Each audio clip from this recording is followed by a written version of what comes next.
교황은 자리에서 물러나라! 물러나라! 지난 8월 전 세계 곳곳에서 일어난 교황 퇴위 시위. 종교계는 물론 전 세계를 분노로 물들인 이 사건은 한 문서로 세상에 드러나게 됐습니다. 그 문서는 바로 카톨릭 아동 성학대 의혹 보고서. 미국 펜실베니아주 검찰 당국에서 구성한 대배 심의 조사로 밝혀진 이 보고서는요. 약 300명의 신부가 무려 1000명이 넘는 아동을 성적으로 학대했다는 내용이었는데요. 신부가? 신부가요. 신부들은 신자인 소년들의 알몸을 촬영하고는 겁먹지 마세요. 이건 십자가 위에 예수님을 표현하려고 하는 거니까. 이렇게 변태적인 행위를 마치 성스러운 행위로 세뇌시켰고요. 또 다른 사제는 9살 소녀에게 성행위를 강요. 9살? 그리고 성행위 이후에는 정화해주겠다며 성수로 입을 닦아주기도 했답니다. 이런 사건들이 900쪽가량의 보고서에 빼곡히 적혀 있다고 합니다. 900쪽이면 어마어마한 거예요. 문제가 이제 그렇게 조사를 해놓고 알고도 은폐했다는 거 아닙니까? 그렇죠. 아니 어떻게 이렇게 70년 동안 안 밝혀진 거예요? 쉬쉬한 거예요?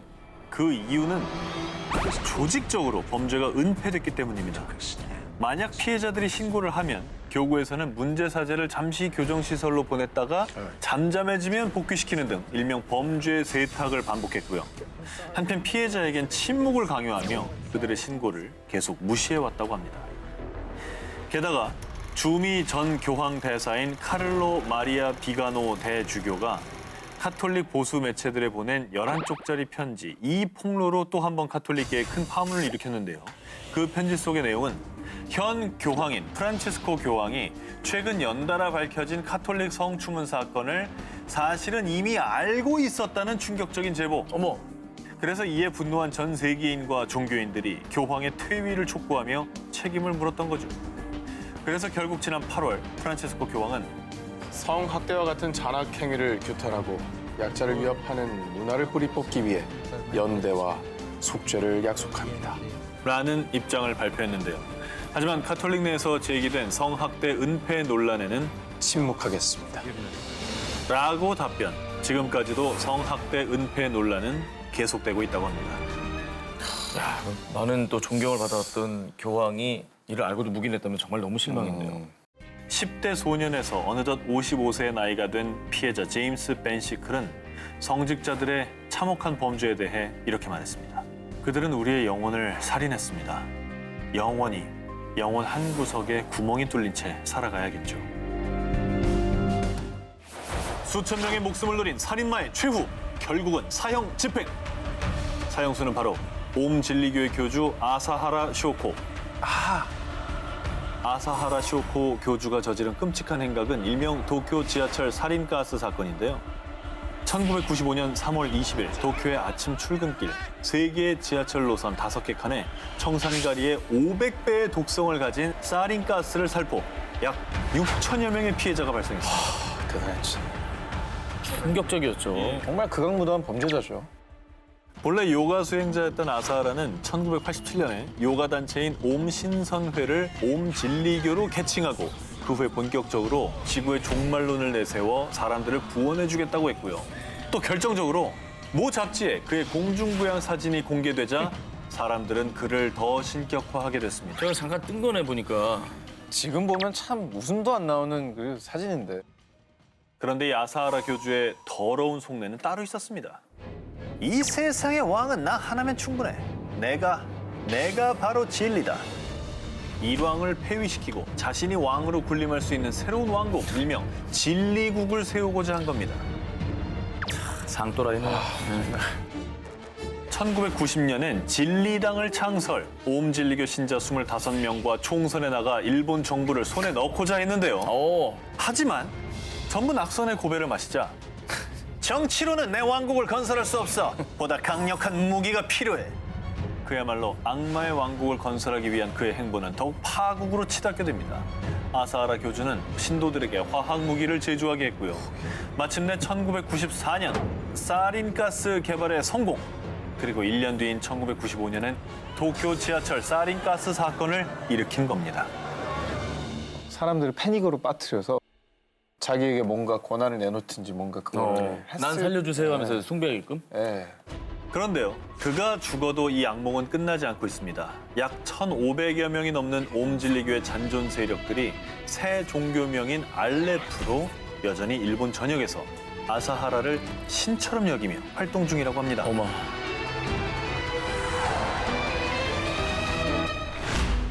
1982년 충격적인 비주얼과 폭발적인 가창력으로 일본 가요계의 혜성처럼 등장한 일본 록밴드. 전 세계 무려 3천만 장의 앨범을 판매한 엑스제팬. 다들 아시죠? 한국에도 팬들이 정말 많았고요. 지금도 많습니다. 그렇죠. 네. 자, 그런데 이 엑스제팬의 인기가 절정이었던 1997년 리드 보컬 데야마 토시미츠. 이 토시가 돌연 탈퇴를 선언하면서 엑스제팬이 해체가 됩니다. 팬들에게 큰 충격을 안겨줬는데요. 네. 갑작스럽게 탈퇴를 한 토시는 상처 입은 사람들을 위한 힐링 음악을 할 거예요. 라며 일명 치유 음악가로 변신까지 합니다.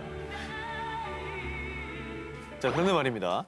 해체한 해로부터 무려 17년이 지난 2014년 세뇌 지옥의 12년으로부터 생환을 발견합니다. 이 책에는 토시 자신이 치유 음악가를 하며 속해 있던 홈 오브 하트가 사실은 사이비 종교단체였고 그 안에서 교주 마사야에 의해 철저히 세뇌된 삶을 살았다는 충격적인 고백이 들어있었습니다.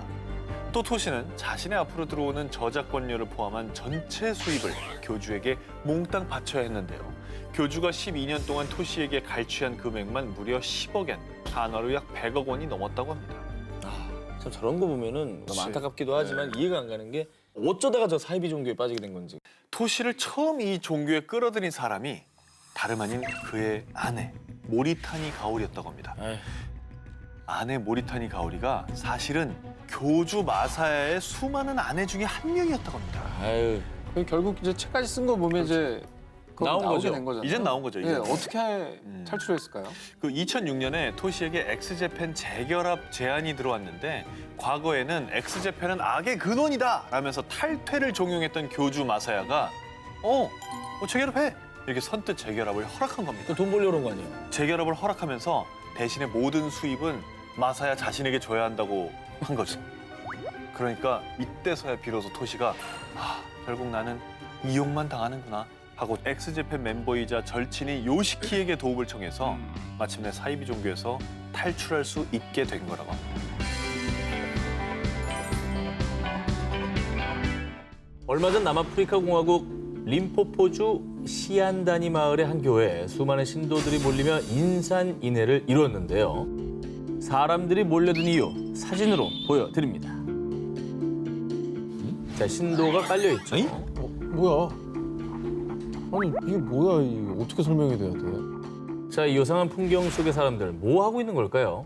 사람들의 얼굴을 깔고 앉은 이 남성의 정체부터 말씀드리겠습니다. 그는 이 교회의 목사 크리스 페넬로페입니다. 여러분, 제게는 신성한 기운이 있습니다. 방귀로 축복받으소서. 사진 속 모습은 그가 사람들의 얼굴에 인체가스, 방귀를 분사하고 있는 모습입니다. 야, 기도나 이런 걸로 축복 성수 뿌리고 이런 건 들어봤어도 저 가스로 축복받는 건 처음 들어보거든요. 영적 예. 기운이죠. 이게 도대체 무슨 근거인지가 너무 궁금하네요.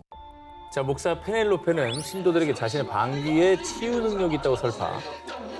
육체적, 정신적 고통을 겪고 있는 사람들을 바닥에 눕힌 뒤에요. 이들의 콧구멍을 향해 엉덩이를 정조준 가스를 살포하고 있습니다. 그런데 목사님 방귀 덕에 병이 다 나았다던데? 누구는 방귀로 축복받은 뒤에 큰 집으로 이사 갔대. 이 방귀를 흡입하기 위해서 최소 2개월 대기는 기본. 다른 지역에서까지 찾아오는가 하면 심지어 거동이 불편한 환자를 위해 가족이 밀폐 용기를 가져 방귀를 담아가는 경우도 있다고 합니다. 자, 그런데 말이죠. 이 페넬로페 목사의 황당한 치유법이 알려지자 이건 교회를 모독하는 겁니다. 일부 교회 목사들의 비난이 쏟아지기도 했는데요. 이에 페넬로페 목사는요. 저는 사람들에게 방귀를 뀌는 게 아니라 치료를 하는 겁니다. 야, 근데 그렇게 진지하게 하는 사람이 많다니까. 저 믿는 사람이 저렇게 많다니까. 아니 저게 얼마나 많으면 다른 교회에서 반발을 하겠냐고. 근데 저게 얼마나 많으면. 남아프리카 공화국 한 목사의 엽기적인 치유법. 여러분 어떻게 생각하십니까? 자극적 머리카락과 관련된 정말 어처구니없는 분노 유발 사건입니다. 헐. 아프리카 말라위에서 남성 2명 사망, 아프리카 모잠비크에서 남성 3명 사망, 2017년 5월에서 6월 2달간 아프리카 중동부 지역에서 남성 5명이 살해되는 끔찍한 사건이 발생했습니다. 와, 이거 진짜 사람 죽었네요. 근데 그렇죠. 2달 사이면 많은 뭐 원한 관계에 있는 사람들인 건가요?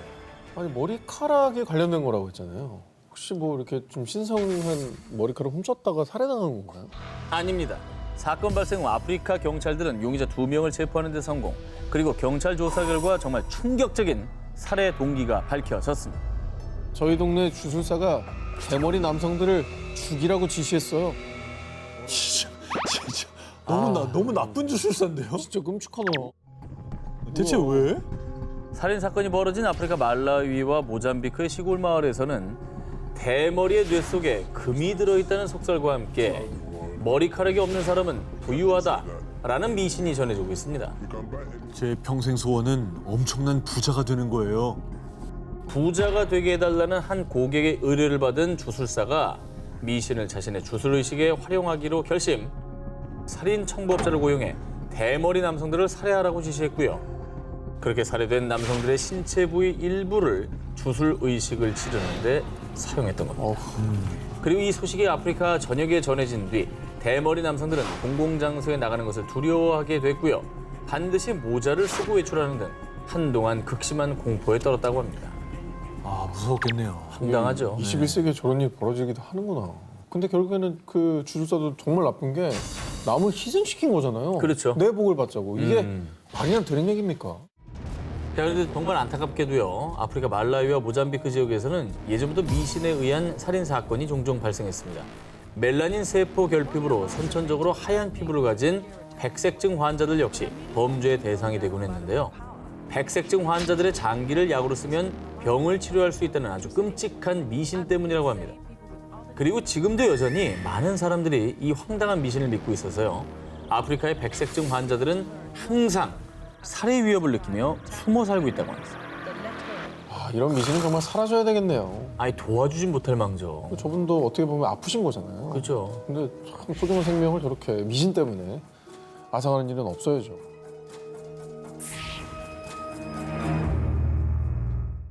에티오피아 서남부에 위치한 오모 마을.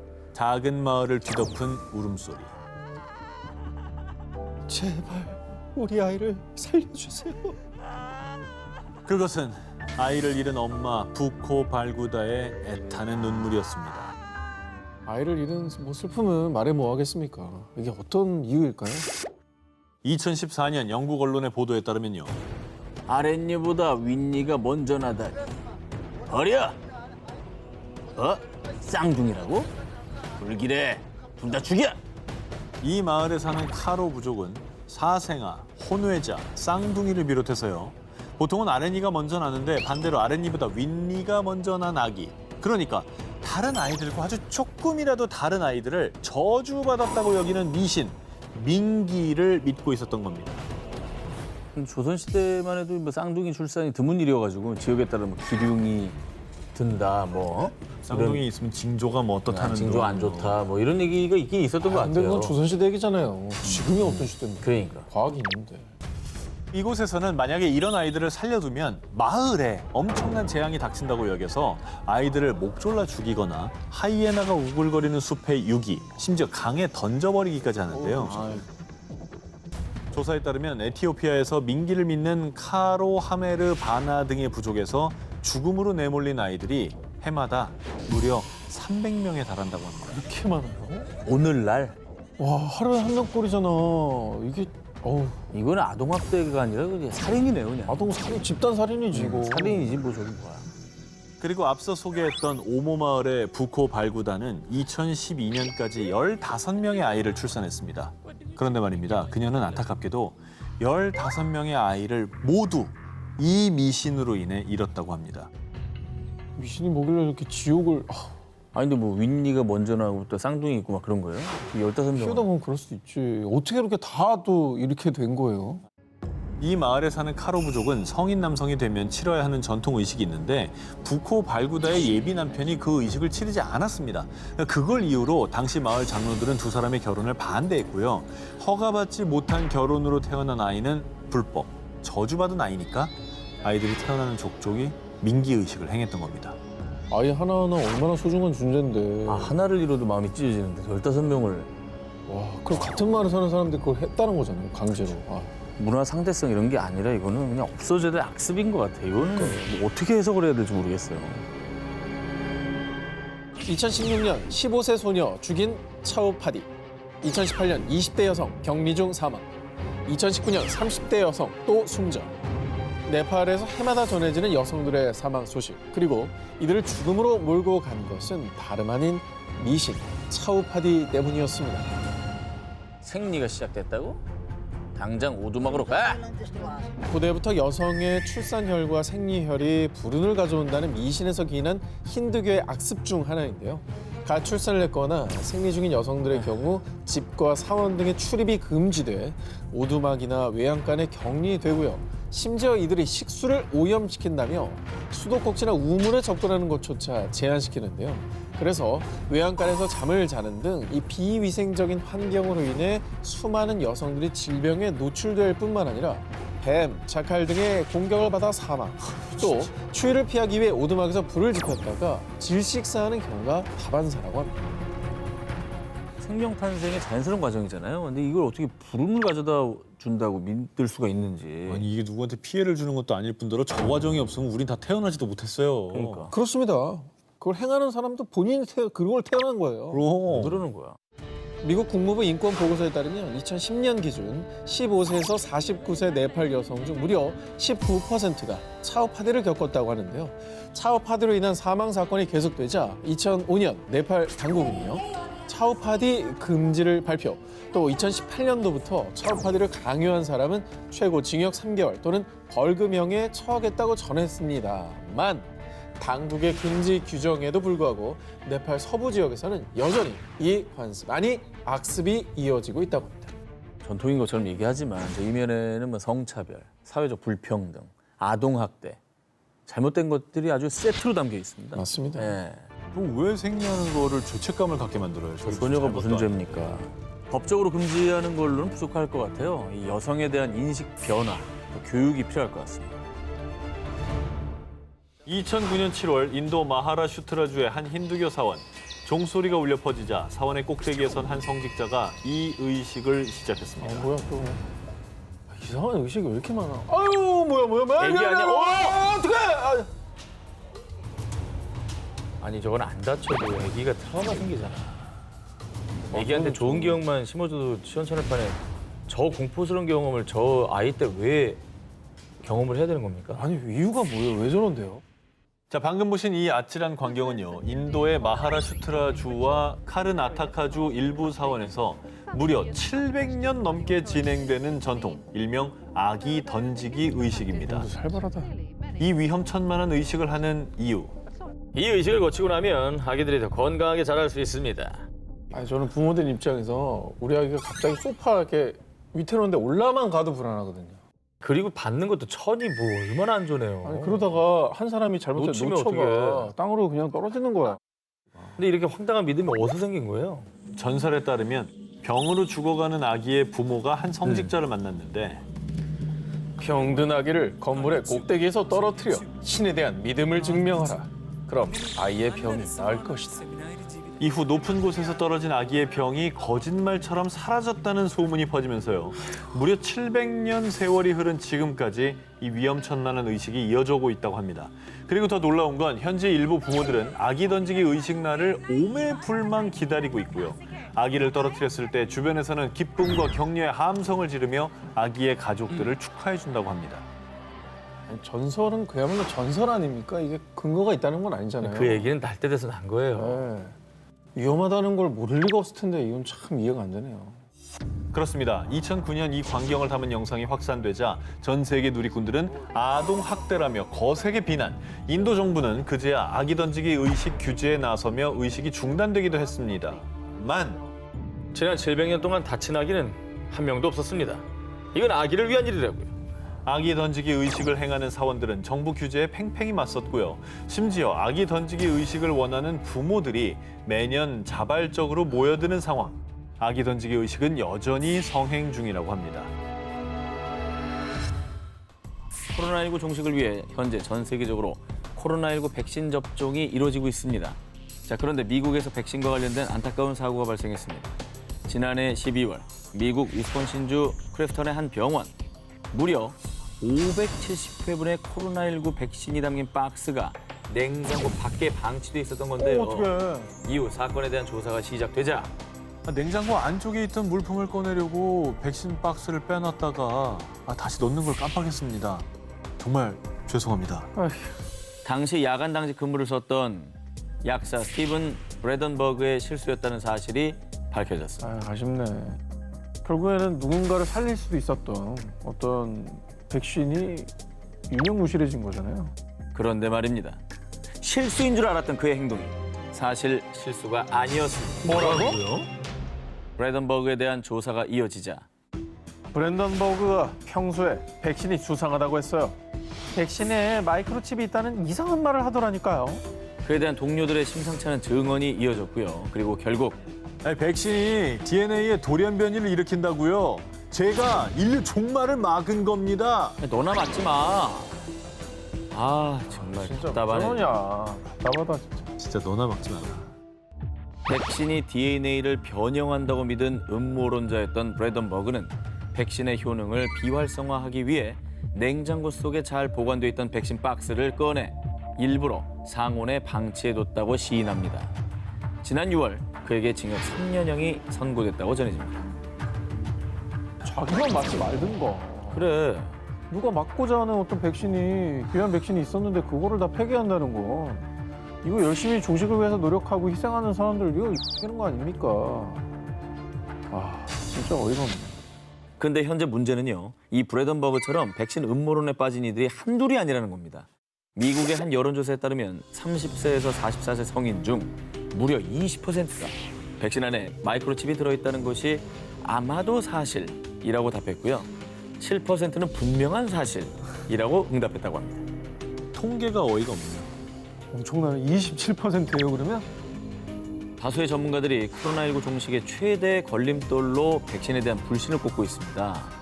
근거 없는 불신, 음모론이 나와 우리 가족을 위협할 수 있다는 점 반드시 명심해야 할 것입니다.